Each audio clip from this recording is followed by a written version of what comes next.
দিয়া বিচার করে আপনি পরকালকে চিরস্থায়ীভাবে হারাবেন। এই জন্য বলুন, আপনাকে পরকালে জবাব দিতে করা লাগবে না? কথা বলেন, লাগবে না? বাবাজি খেয়াল করবেন, তাহলে বিচারের জন্য কেমন?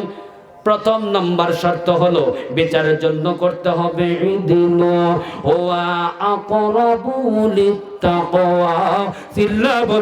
আল্লাহু আকবার। ওই আল্লাহ ডাক দি বলেন, নবীজি যদি ন্যায় বিচার প্রতিষ্ঠা করতে হয় রে, তার প্রথম নম্বর হলো ইনসাফ তার মধ্যে থাকা লাগবে।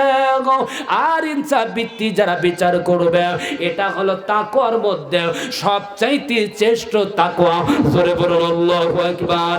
এই জন্য আমার আল্লাহ ডাক দিয়ে বললেন, ওয়া তাওয়াউনু আলাল বিররি ওয়া তাকওয়া ওয়া লা তাআওয়ানু আলাল ইসমি ওয়াল উদওয়ান ওয়াত্তাকুল্লাহ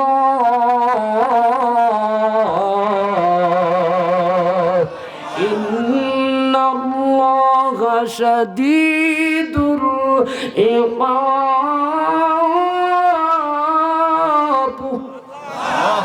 মালিক কত সুন্দর কথা দিলেন। সে মালিকটা বলছে, তোমরা কি করো?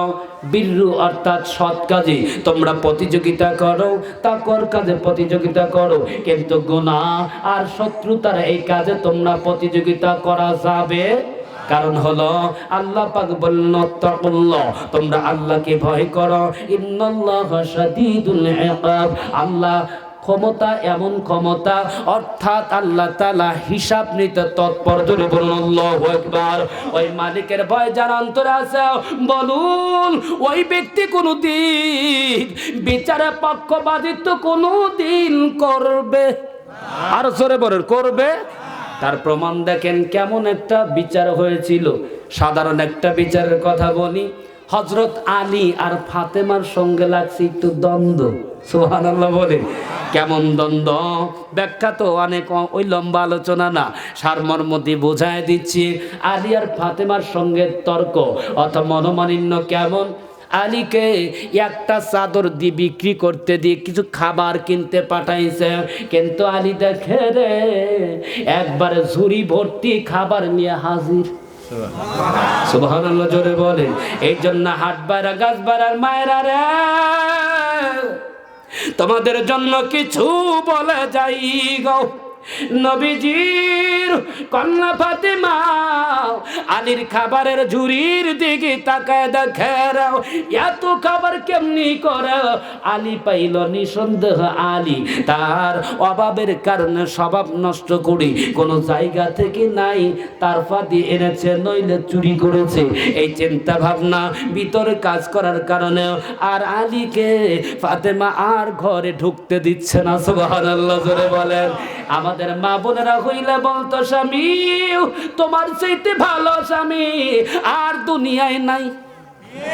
চোর চুরি করে আইনেও শাড়ি যদি দামিটা হয়, স্ত্রী কখনো বলবে না তোমার টাকা দিলাম 1000, কিন্তু তুমি এত টাকা জিনিস আনলে কোথার থেকে?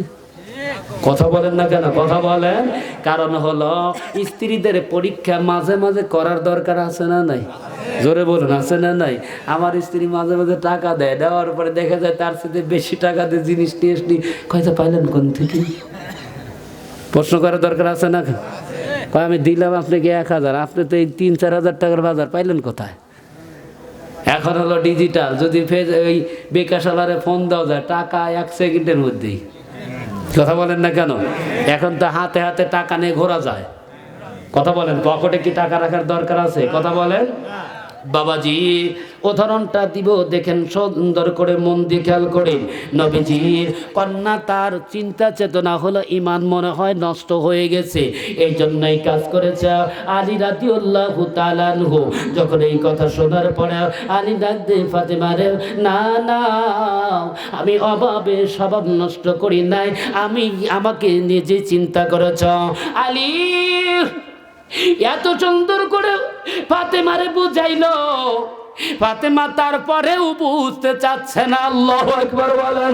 আমার আল্লাহ জিব্রাইলকে পাঠায় দেয়, জিব্রাইল রে যা আমার রাহমাতাল লিল আলামিনকে খবর দাও আলী আর ফাতেমার মধ্যে সিম্পল বিষয় লইয়ে মনোমালিন্য হয়েছে।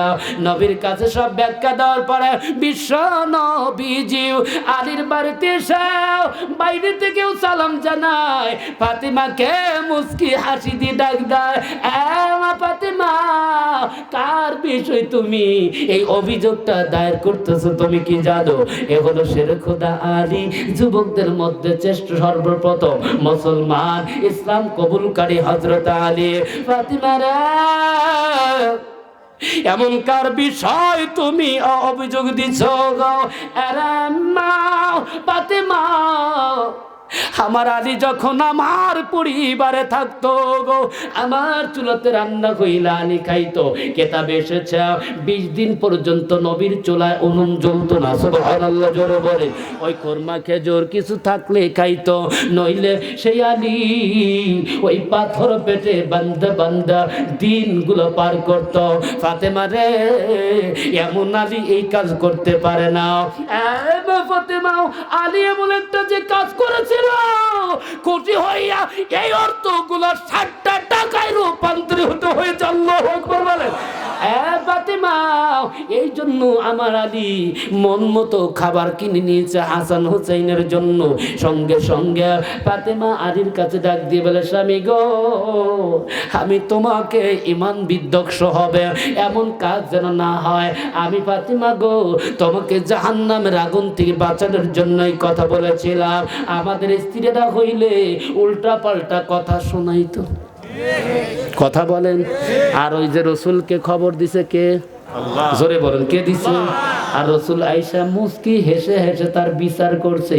আর আমাদের স্ত্রীর বাবা হইলে কি করতো? কথা কয় না কে? গরম দেখাইতো, এলাকার গরম দেখাইতো। আর নাই বলতো কেরে গেদি তুই চিন্তা করস কে, তোর জামাই জিনটা আনছে আনছে, তুই ভালো কিছু পাইলেই তো খুশি। কথা বলেন না কেন? বাবাজি মায়েদেরকে অনুনয় বিনয়ের সঙ্গে বলছি। এই জন্য আমার আল্লাহ বললেন ওয়াত্তাকুল্লাহ ইন্নাল্লাহা খাবীরুম বিমা তা'মালুন। আরো জোরে বলুন আল্লাহু আকবার। ওই মালিক ডাক দি বলে, মালিক এত সুন্দর মুমিনদের ভালোবাসে গো। মালিক ডাক দি বলে, নবীজি তোমার উম্মতদের ভিতর যারা ঈমানদার ওদের কি বলে দাও তাকুল্লাহ, তারা যেন আমি আল্লাহকে ভয় করো।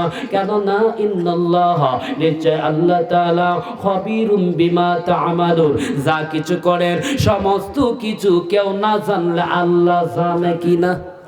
জোরে বলেন জানে কিনা? এই জন্য বিচার হোক আর যে কোনো কাজে হোক, যদি কারো পক্ষপাতিত্ব করেন বলুন তো দেখি আমার আল্লাহর কাছে জবাবদিহিতা করা লাগবে কি লাগবে না?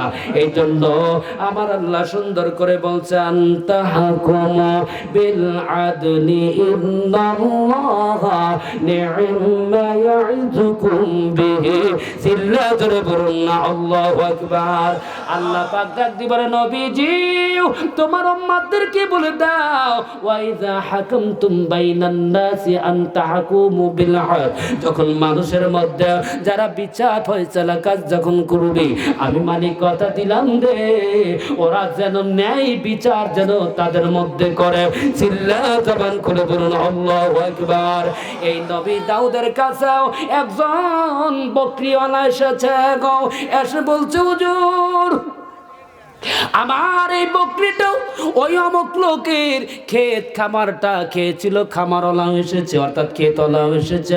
নবী দাউদ বিচার করে দিছে যে ক্ষেতওয়ালারে যা খাইছে এই খাওয়ার বিনিময় বকরিগুলো সিনায় নিয়ে ওই ক্ষেতওয়ালার কাছে বকরিগুলো দিয়ে দিয়েছে। আল্লাহু আকবার বলেন। এমন সময় সুলাইমান নবী বলে, বাবা গো আমারে দিতু এ বিচারটাও ছেড়ে দাও। আল্লাহু আকবার বলে। এই জন্য নবীজি বলো, আরে সাহাবীরা, এই দাউদের সন্তান হযরত সুলাইমানের বয়স মাত্র 11, কেউ বলেছে 13 বছর। আর আমার নেতার যে সকল নেতারা আছে তার সন্তানরা দেখবেন ওই আরটিআর গাড়ি লইয়ে খালি লুচ্ছ মিটেই জানে, কথা বলেন না কেন? আর বাবার গরম দেখানোটাই জানে, এছাড়া ব্যতিক্রম জ্ঞান ভিতরে তার নাই। জোরে বলেন আছে? এই জন্য দেখেন সুলাইমান নবী ডাক মারে, বাবা গো বিচারটা আমার কাছে হস্তান্তর করে দেন। এমন সময় তাকে দায়িত্ব দেওয়া হলো বিচার করতে, গিয়ে ডাক দিয়ে বলেছিল, ফসল নষ্ট করবে, এরা ফসল আলা, তোমাকে এই বকরিগুলো ততদিন তোমাকে দেখতে দিব গো। এই বকরি থেকেও যতগুলো দুগ্ধ দহন করবে, এই দুগ্ধ দহন করে করে তুমি উপকৃত হইবা।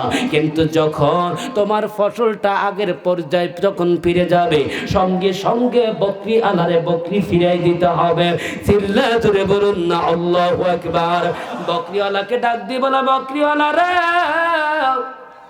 যেহেতু তোমার বকরিগুলা অন্যায় যেহেতু করেছে গো, এই জন্য তোমারও অবশ্যই শাস্তি গ্রহণ করতে হবে। এই শাস্তিটা হলো, যতদিন পর্যন্ত যেইটুকু ফসল ছিল, যতক্ষণ পর্যন্ত ওই পর্যায়ে না যাবে, ততদিন পর্যন্ত এই বকরি দেখভাল করার দায়িত্ব আমি তোমাকে না দিয়া ওরে দিয়ে দিলাম। আর তোমাকে ফসল দেখভাল করার দায়িত্ব আমি সুলাইমান দিয়ে দিলাম। চিল্লা বলুন আল্লাহু আকবার। যখন পোষণ ওই রকম করতে করতে, কৃষি কাজ করতে করতে ফসলটা যখন পূর্বের অবস্থায় ফিরে গেল, আবার ওই দুইটা লোক আবার নবী হযরত দাউদের কাছে হাজির গো। ওই দাউদ নবীর সন্তান, সুলাইমান বিচার করে দিয়েছিল বিদায় সুলাইমানের কাছে হস্তান্তর করার পরে ডাক দিয়ে বলল, বকরিওয়ালা, এই যে তোমার বকরি, তুমি বকরি ফিরাই নিয়ে যাও। আর কৃষককে ডাক দিয়ে বলে, কৃষক, তোমার জমিনের ফসল দেখো পূর্বের অবস্থায় ফিরে গেছে। আল্লাহু আকবার বলেন, বলুন এত